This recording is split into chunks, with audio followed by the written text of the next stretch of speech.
facilitating and understanding reading, and this week is all about critically thinking about a reading to see where the flaws are, but also where the strengths are. So today you're going to be a detective, and all this week you're going to be a detective, because our first unit is all about taking apart people's arguments and ideas.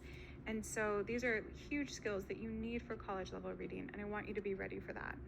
By the end of this lesson, you should be able to identify emotional appeals in academic texts as well as popular texts, which is why we do science readings that were recently published. You're going to evaluate credibility, analyze how authors use strategies to persuade readers, and assess the impact of those strategies on your own reading. Our first bit of writing is always how you feel and what you've noticed. Why this matters. This is a life skill. Let's be honest. Everyone has a purpose for writing, and sometimes it's to entertain, and sometimes it's to inform, but often it's to persuade. You need independent thinking skills to see what's real and what's not real, and I want you to be academically successful, and so much of that is just building those skills. I want you to be protected from being manipulated as well. I think it's really, really important to always have your critical thinking hat on, because the world is full of rhetoric that is often unappealing. I know our science readings often seem neutral, if not leaning towards sympathetic towards nature, but even they have points of view, they even have purpose, and sometimes they even have bias that we need to be aware of. So the two big questions we're going to be exploring this week is, how does it make you feel, and how does it prove its ideas, and is it based on feelings or is it based on actual facts? So we're looking at emotional appeals and evidence. Okay, so this is pathos. You may recognize that idea. Sadness, anger, sympathy, humor, fear, hope, pride. This is all feelings, and that's often very subtle. It requires careful attention. People often try to make us feel afraid, right, to convince us of things, when often when we stop and logically think there's no reason to be afraid, really we need to make positive decisions. It's not always obvious or dramatic, but our feelings do play a huge part in how we understand things. So imagery often appeals to people's emotions. It makes things feel real and personal. So if I describe the real scientist who goes into the Amazon rainforest and is researching, if I describe a real adult mother who is sick, we feel more emotionally connected than just saying statistics. Loaded language can have strong positive or negative connotations. It's often seen as a rhetorical fallacy, like a fake argument to have loaded language, but people make word choices all the time. And freedom fighter has a strong connotation as much as terrorist does, right? Who's doing the describing and how they describe changes an argument. We also know that direct emotional appeals, like personal stories and examples, are often described as just pathos, right? Those moments of looking for specific feelings. I'd also like to point out that you should look for juxtaposition. Things that are put side by side to show the contrast. Incredible wealth with incredible poverty, incredible beauty with incredible suffering. Those things are great to look for as you read this week in particular, and then I'll ask you on the quiz to find one of those. So as you read this week, think about how you're actually feeling. And if you feel very disconnected, like you're disassociating, you might be really tired, stop. Come back to it with fresh eyes and see if you're still feeling that way. And then look for specific words or phrases that might trigger you into feeling a certain way, and how these emotions might influence your opinion on the topic, okay? I really want you to reflect on the emotional impact of our readings. How do you feel as a reader? Does it make the argument more or less convincing? Because really your first paper is going to be told from your point of view, and I think that's an incredibly important point of view. It's the only one that can't be replaced by anything else. It's yours. Evidence and credibility, you see how it's like a different color? This is on purpose, are incredibly important when we think about reading. And so people will often try to manipulate our feelings instead of offering us evidence and credibility. However, the strongest arguments do both. They have a real personal investment in an argument, and then they offer evidence to prove why it matters. Good arguments have evidence. Good arguments are credible in the sense that they pull the evidence from strong pieces of research.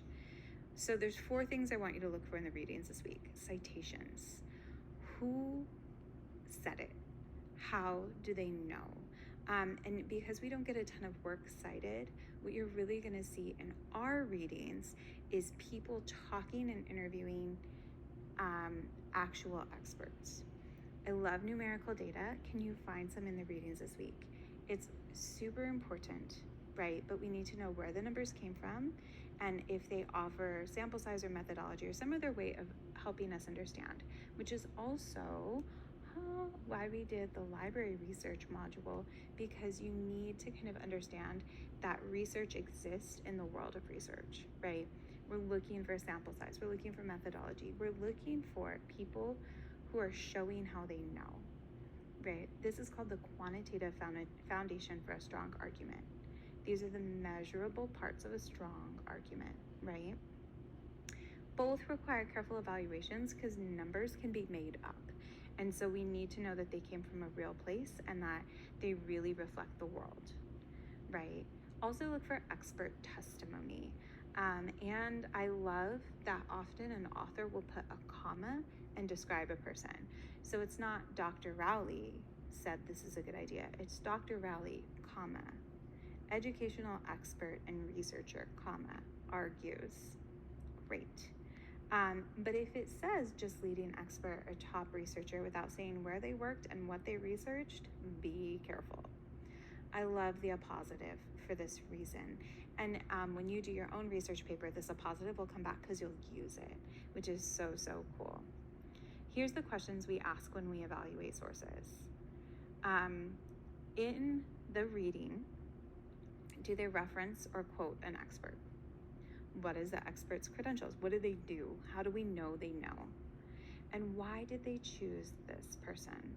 And it can't just be because they were the closest person to them, right? What about this person is interesting or engaging or important? And are they an expert in the thing that really matters? We're going to see later on that sometimes people are quoted that are not experts to show that regular people sometimes don't know what's going on, right? And that can be incredibly interesting too. For the quiz, you're gonna have to show a little chunk of this week's readings and share a piece of evidence. And I want you to think about what kind of evidence is it? How credible is the source? What else could we add? And that'll actually be a quiz question this week, because I think it's important to really think about how we understand the evidence, right? So how does this work together? We need to care about something to read about it, unless your professor forces you to. They need to have good evidence to keep us caring, right? And that helps us have a response to a problem so that we will care enough to hopefully take notice or engage in it, right? Think about these things because we'll kind of lean towards this as we write. Do you trust it? Is it persuasive, right? Are emotion and evidence working together? And how do you feel about an author's credibility, right? And so as you read, and we're going to look at Space Cat in a second, how are you feeling? What is the evidence? How do the emotional appeals and evidence work together? And are you being persuaded by good reasons or just feelings? These are the things we ask ourselves as expert readers. You are going to read, right? You're going to find the kinds of evidence, and this is going to pop up on your quiz, but you're going to do such a great job. I'm not even worried. You're going to be amazing. I really encourage you to take a look at our notes from this week. There's a great video to help you think about writing rhetorical analysis and also things to look for. So we use Space Cat to think about writing. And so as you think about writing, you might look for these things in a reading. Who is the author? What are they trying to achieve? And who is the audience? So we're looking for author and purpose. What caused them to write this piece? What's the situation? This space part of Space Cat is really your discussion post for this week. You might start thinking about a thesis sentence for one of our readings, right? To help you think about who an author is and what their purpose is. And our body paragraphs would choose one element. maybe emotions, right? Maybe facts. And you can work chronologically through the text, beginning, middle, end. So what section of a speech or an article that you're discussing and why it might matter, what evidence and what effect it might have on the audience. And then finally, a conclusion restates the points. These are just helpful things to know because moving into next week, we'll be writing about one of the readings we've done so far, and you might find yourself already thinking ahead to what comes next. I know you can do this. You're going to be awesome.